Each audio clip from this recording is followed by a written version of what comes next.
Olá pessoal, meu nome é Eduardo, seja bem-vindo ao canal. Estamos analisando o livro A Educação do Caráter, do Padre Gillett, e estamos na segunda parte que analisa as paixões e o caráter. E agora vamos analisar o capítulo 3, que tem como título Tática da Inteligência em face das paixões e dos sentimentos na educação do caráter.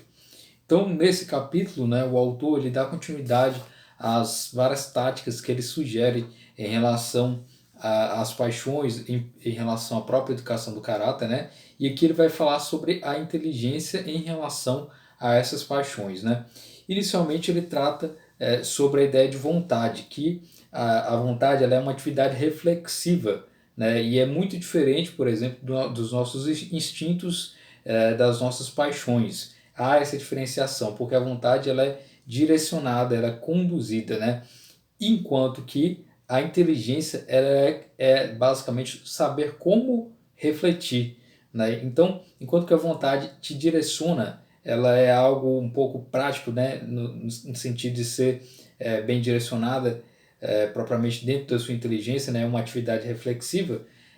A inteligência é como iremos lidar com isso propriamente, Como iremos saber refletir. E aqui ele fala justamente sobre a ideia de reflexão, iniciando no primeiro tópico falando sobre a reflexão meditativa. Essa expressão reflexão meditativa foi utilizada, por Julius Payot no livro A Educação da Vontade, e aqui o padre Gillett ele vai tratar sobre a reflexão meditativa utilizando aí citações do Julius Payot no livro A Educação da Vontade, E ele coloca, diferenciando reflexão meditativa, que não é propriamente o estudo, porque há uma diferenciação entre estudo e reflexão meditativa, embora elas sejam semelhantes em vários aspectos, no sentido de conduzir ao conhecimento e outros aspectos, a reflexão meditativa é diferente do estudo, Então, note isso, Primeiro, o estudo ele visa adquirir um conhecimento, Ou seja, você vai buscar uma série de informações e um conhecimento sobre uma determinada disciplina, História, geografia, gramática, matemática, física, química, etc.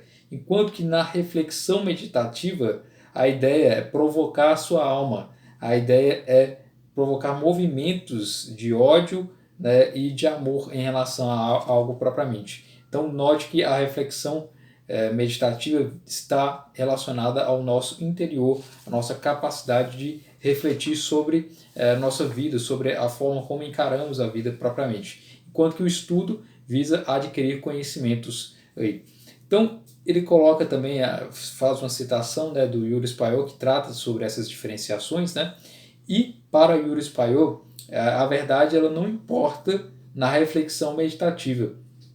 A verdade para Julius Payot só importa no estudo, enquanto que na reflexão meditativa é algo que seria subjetivo e relativo. Para o padre Gillett, que discorda agora do Julius Payot nesse aspecto, ele fala que a verdade ela é importante tanto aí se tratando do estudo quanto na reflexão meditativa. Então aqui temos um ponto de discordância entre Julius Payot e o padre Gillett, Por quê? Para o padre Gillett, o estudo ele está relacionado à verdade especulativa científica, enquanto que na reflexão há a chamada verdade prática, verdade viva. Então o padre Gillett faz essa distinção do tipo de verdade que deve ser encarado em cada tipo de momento dentro do estudo e dentro da reflexão meditativa. Então por isso que a verdade ela é importante para ambos, segundo o padre Gillett, porque cada um desses dois tipos de forma de compreensão, do estudo e da reflexão meditativa, comporta uma análise em relação à verdade. E qual a diferença então entre essa verdade especulativa, e essa verdade prática, O autor ele fala sobre as diferenciações da verdade especulativa e da verdade prática, Verdade especulativa, lembrando, está relacionada ao estudo, então está relacionado ao conhecimento, a adquirir conhecimento. E a vontade prática está relacionada à nossa reflexão propriamente, E ele coloca, a obra da educação do caráter, ela depende da verdade, Muitas vezes nas universidades ele faz essa crítica, parece que há uma certa preferência pela verdade especulativa. Por quê? Quando você faz uma faculdade, né, você vai à universidade, você tem dois grandes objetivos. O objetivo imediatamente é aquele de adquirir aquelas informações, aquele conhecimento que é passado na história, geografia, direito, medicina, etc. E também a finalidade mais remota, que é aquela mais distante, que é atingir aí uma sua formação e ter uma profissão e aplicar esses conhecimentos. Dentro desses dois objetivos da sua universidade, os dois te levam para a verdade especulativa, ou seja, o conhecimento que você adquiriu naquela universidade ele vai ser utilizado na sua vida prática dentro aí da sua profissão. E você não vai sair dentro desse âmbito do conhecimento, dessa verdade especulativa. Então, a universidade te direciona a esse tipo de conhecimento, que é a verdade especulativa científica propriamente, né? E ele diz que a preocupação é que todos atinjam os mesmos resultados dentro dessa verdade especulativa. Como assim?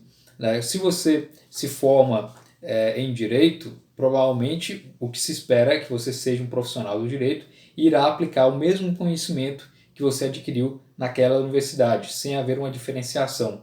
Então, há essa necessidade aí de atingir os mesmos resultados com os mesmos meios, porque as premissas e as informações que são dadas são basicamente as mesmas para todos. Então, portanto, o objetivo a ser atingido, o resultado deve ser o mesmo. Então, não há margem para uma reflexão e para algo que irá divergir aí do que é considerado verdade especulativa científica, né? Então, a verdade especulativa ela é considerada absoluta, ela não comporta reflexões ou distorções em relação a ela. Embora haja, né, muitos debates sobre vários temas relacionados à ciência e a esses conhecimentos, porém ela é vista como sendo uma verdade especulativa no sentido de estabelecida, e uma vez estabelecida, ela é repassada dentro das universidades, dentro do conhecimento.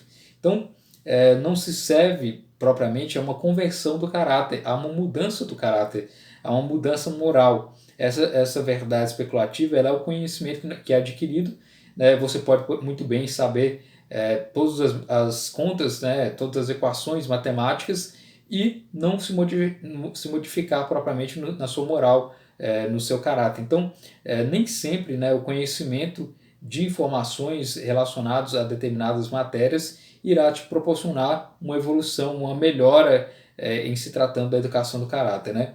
E é por isso que é importante a verdade considerada prática, né? A verdade viva colocada aqui pelo Padre Gide, que é essa que nos traz a possibilidade de, com a reflexão, alterar a nossa moral, alterar a nossa forma de encarar a nossa realidade e etc. Né?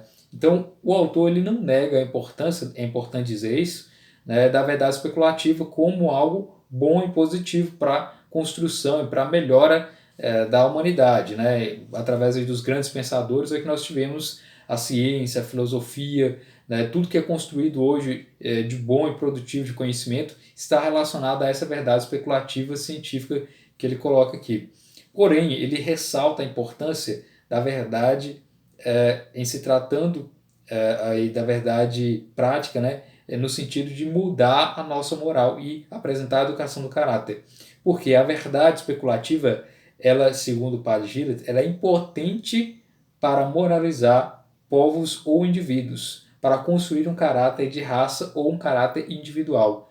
Então, a verdade especulativa, o simples conhecimento que nos é passado, esse conhecimento direcionado da universidade, não é capaz aí de melhorar, de moldar o nosso caráter propriamente. Né?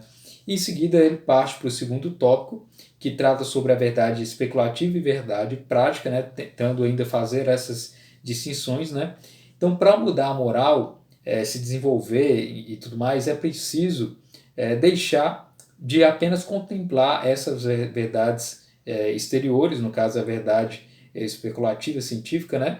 E agora você tem que buscar o seu íntimo, que é a verdade prática, é atingir aquilo que você vai refletir, né? E aquele conhecimento que você mesmo irá produzir dentro do seu íntimo, sem analisar propriamente a realidade.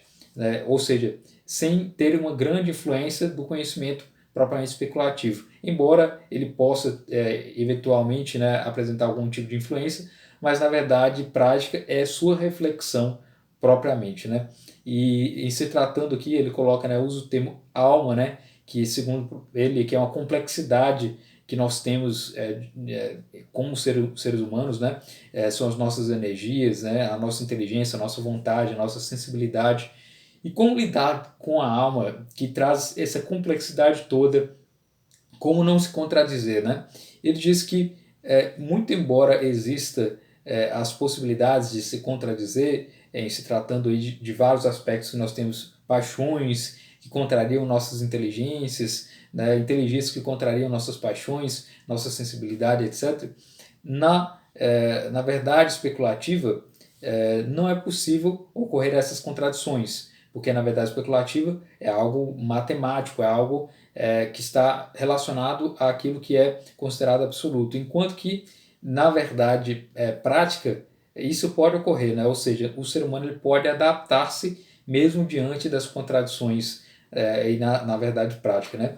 Então, como os seres humanos buscam sempre a verdade, né? Buscam sempre se moldar às circunstâncias, ele coloca que nós não somos infalíveis, né? E nenhum tipo de verdade propriamente, né? Nem na verdade especulativa e nem na verdade prática, né? Na verdade especulativa, científica, nós temos aquilo que foi nos conduzido através daquele conhecimento, mas que pode ser muitas vezes alterado, né? Através de outras teses, de outras informações. E na verdade prática é justamente essa coisa íntima, né? Que nós temos, então portanto é algo que pode ser alterado com o passar do tempo, né? E nós não somos propriamente então infalíveis, porque a infalibilidade, infalibilidade, ela é um ideal, é algo que estamos em busca, né? Então nós não iremos passar o nosso tempo, a nossa educação da moral, a educação do caráter, em busca de algo que seja infalível propriamente, como algo ideal, né? Então daí a importância então da reflexão meditativa, porque através da reflexão meditativa é que vai se estabelecer o domínio, né, propriamente dessa verdade prática e basicamente buscando aí, através desses meios, atingir propriamente a verdade propriamente em cada um de nós, né? E é importante então estar ciente sobre como agir em várias circunstâncias, né? E sobre como conduzir-se diante delas, buscando sempre aí, melhorar a educação do caráter, utilizando essa verdade prática, né? E aqui no final do capítulo, né, tem os dois últimos parágrafos, eu acho bem interessante de lermos aqui, né? Ele coloca, né? Praticamente nada disso deve escapar ao império da vontade.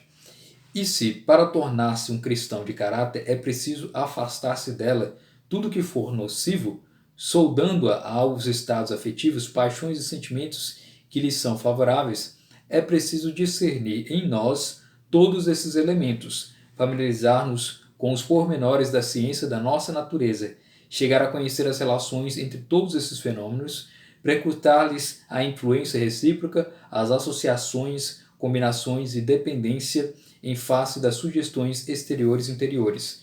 O que ele sugere aqui que para nos educarmos em se tratando do caráter, é preciso que nós buscamos nos conhecer, né, dentro daquilo que está elencado aqui, verificando as associações, as combinações que nós temos, aquilo que nós dependemos, que estamos relacionados às sugestões exteriores e interiores, né?